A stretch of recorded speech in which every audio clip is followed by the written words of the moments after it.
শেষ হয়ে গিয়েছে আজকের স্ম্যাকডাউনটি। আর আজকে স্ম্যাকডাউনে কী কী হলো সে সম্পর্কে আলোচনা করব আজকের এই ভিডিওটিতে।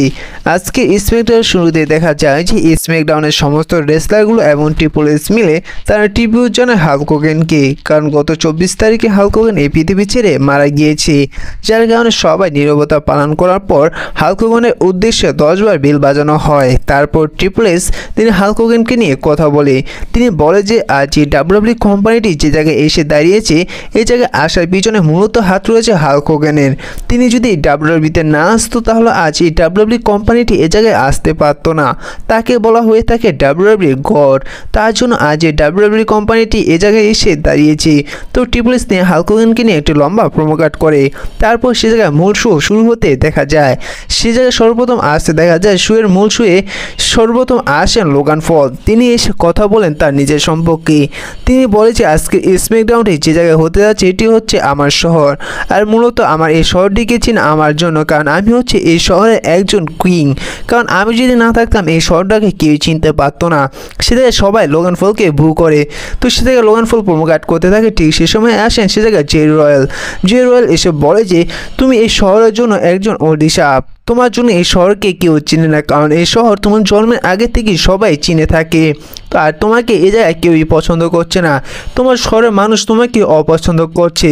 তো সে জায়গায় লোগান পল এবং জে রয়্যাল প্রোমো কাট করতে থাকে। ঠিক সে সময় আসেন ড্রু ম্যাকিন্টায়ার। তারপর সে জায়গায় ড্রু ম্যাকিন্টায়ারের সম্পর্কে ভালো ভালো কথা বলেন লোগান পল। তারপর ড্রু ম্যাকিন্টায়ার তিনি জে রয়্যালকে বলেছি আমি এখন এই জায়গায় লোগান পল রয়েছে, আমরা দুজন রয়েছে, তুমি রয়েছো একা, তোমাকে এখন কে বাঁচাবে। ঠিক সেই সময় জে রয়্যাল তিনি রেন্ডি অর্টনের থিম সং গাইতে থাকে। ঠিক সেই সময় রেন্ডি অর্টন আসেন। রেন্ডি অর্টন তিনি রিংয়ে এসে সরাসরি আক্রমণ শুরু করে ড্রু ম্যাকিন্টায়ারকে। ড্রু ম্যাকিন্টায়ারকে আক্রমণ করতে করতে রিংয়ের বাইরে নিয়ে যায়। আর অপরদিকে জে রয়্যাল তিনি আক্রমণ করে লোগান পলকে।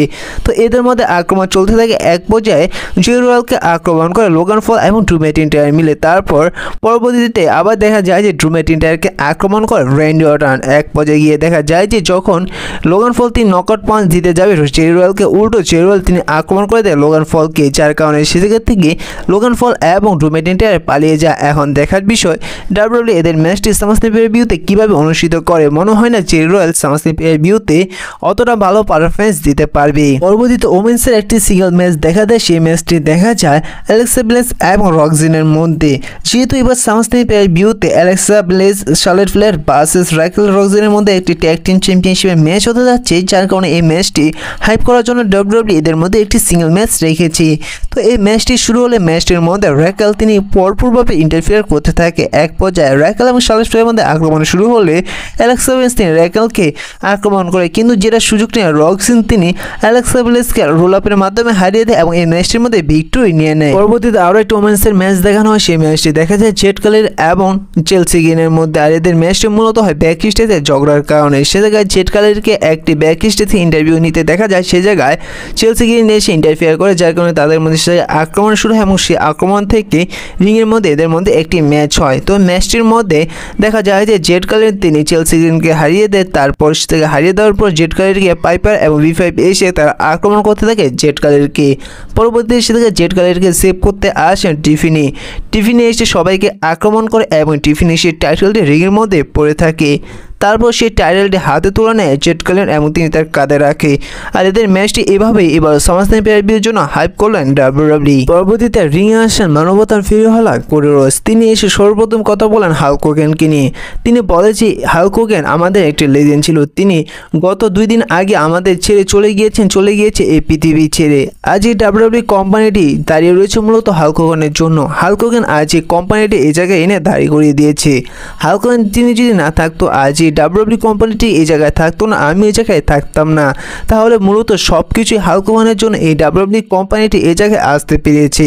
আর আমি এখন কথা বলতে চাই আমার এবং জন সিনার ম্যাচটি নিয়ে, যা হতে যাচ্ছে একটি স্ট্রিট ফাইট ম্যাচ এবার সামারস্ল্যাম পে-per-ভিউতে।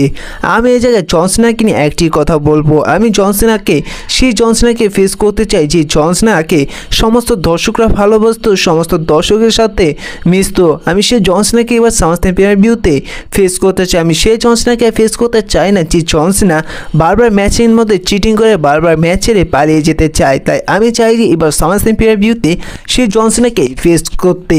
তো এর মাধ্যমে একটি জিনিস ক্লিয়ার হয়ে যায় যে এইবার কোরোস 100% কনফার্ম তিনি হিল টার্ন করতে চলেছেন, এমনকি জন সিনা বেবি ফেস হতে চলেছেন। আর একটি বিষয় আপনারা হয়তো লক্ষ্য করেনি যে এইবার কোরোস তিনি হাতের মধ্যে যে আংটিটি পরে এসেছিল সেই আংটিটি কিন্তু রকের যে একটি গরুর লোগো রয়েছে সেই গরুর লোগো বা মৈশুর লোগোর মতনই সেই আংটিটি। আর এ থেকে পরিষ্কার বোঝা যায় যে রকের সাথে যুক্ত হলেও হতে পারে এবার কোরোস হিল টার্ন করে। তো আপনাদের এই বিষয়ে কি মনে হয় অবশ্যই কমেন্ট করে জানিয়ে দিবেন। পরবর্তী ম্যাচের একটি সিঙ্গেল ম্যাচ দেখা যায়, সেই ম্যাচটি দেখা যায় মিস এবং জেগা ফাটুর মধ্যে। আর এবার মিসকে লম্বা সময় পর ডাব্লিউডাব্লিউইতে দেখা গেল একটি সিঙ্গেল ম্যাচে ফাইট করতে। ম্যাচের মধ্যে এক পর্যায়ে গিয়ে দেখা গিয়েছিল যে ম্যাচটি চলা অবস্থায় সোলো সিকোয়া আসেন তার পুরো এমএফটি নিয়ে। তিনি ম্যাচটি চলা অবস্থায় জেগা ফাটুকে কিছুই করেনি। যখন ম্যাচটির মধ্যে জেগা ফাটু তিনি মিসকে হারিয়ে ভিক্টরি নিয়ে নেয়, তারপর সোলো সিকোয়া পুরো এমএফটি জেগা ফাটুকে ভয়ঙ্করভাবে আক্রমণ করে। জায়গায় জিমি উসো একটি স্টিল চেয়ার নিয়ে আসলে জেগা ফাটুকে সেভ করার জন্য, কিন্তু সে জায়গায় জিমি উসো এইবার স্ম্যাকডাউনে কিছুই করতে পারেনি, উল্টো জিমি উসোকে ডিস্ট্রয় করে দিয়েছে। পরবর্তীতে সোলো সিকোয়া এমএফটি তারও একেবারে ডিস্ট্রয় করে দেয় জেগা ফাটুকে, এবং সে জায়গায় সোলো সিকোয়া তিনি জেগা ফাটুকে অনেক কিছুই বলে। পরবর্তীতে স্ম্যাকডাউনে একেবারে মেইন ইভেন্টে স্ম্যাকডাউন ট্যাগ টিম চ্যাম্পিয়নশিপের ম্যাচ দেখা যায়। সেই ম্যাচটি দেখা যায় আন্ডার দ্য রেফিনিস ভার্সেস ওয়ার্সিস ফ্যামিলির মধ্যে স্ম্যাকডাউন ট্যাগ টিম চ্যাম্পিয়নশিপের জন্য। আর এই ম্যাচটি শুরু হলে দুটো টিমের পক্ষ থেকে ভয়ঙ্কর আক্রমণ দেখা যায়। এক পর্যায়ে যখন আন্ড্রাদে তিনি ওয়ার্সিস ফ্যামিলিকে এক মেম্বারকে তার ফিনিশার হিট করে যখন পিন করতে যাবে, ঠিক সেই সময় পিছন থেকে নিকি ক্রস তিনি রেফারিকে পিন করতে দেয় না এবং রেফারিকে রিংয়ের বাইরে ফেলে দেয়, যার কারণে সেখানে থাকা সেই রেফারি সেই ম্যাচটি ডিসক্রিফিকেশনের মাধ্যমে শেষ করে দেয়। তারপর দেখা যায় যে রেফিনিস এবং আন্ডার তার আক্রমণ করে ওয়ার্সিস ফ্যামিলিকে তাদের মধ্যে আক্রমণ করতে থাকে। ঠিক সেই সময় স্ম্যাকডাউনের সমস্ত ট্যাগ টিমগুলো মেম্বার এসে তার আক্রমণ করতে থাকে ওয়ার্সিস ফ্যামিলিগুলোকে। তারপর তাদের মাঝে ভয়ঙ্কর আক্রমণ শুরু হয়। ঠিক সেই সময় নিকি অ্যালডিস এসে অ্যানাউন্সমেন্ট করে যে এবার সামাস্টাইম পেপার-ভিউতে তাদের মধ্যে একটি টিএলসি ম্যাচ হবে, অর্থাৎ এবার টাইটেলটি অনলাইন থাকবে এবং টাইটেলটি ঝুলানো অবস্থায় থাকবে। যেই টাইটেলটি পাতে পারবে সেই ম্যাচটি জিতবে। তো সে জায়গায় এই বিষয়টা অ্যানাউন্সমেন্ট করা হয়। তো আজকে স্ম্যাকডাউনটি অতটা ইন্টারেস্টিং ছিল না। তো আপনাদের কেমন লাগলো অবশ্যই কমেন্ট করে জানিয়ে দিবেন। আর ভিডিওটি ভালো লাগলে অবশ্যই লাইক করে দেবেন, ছোটো রিঅ্যাকশন চ্যানেলে নতুন হয়ে থাকলে চ্যানেলটি সাবস্ক্রাইব করে দিবেন।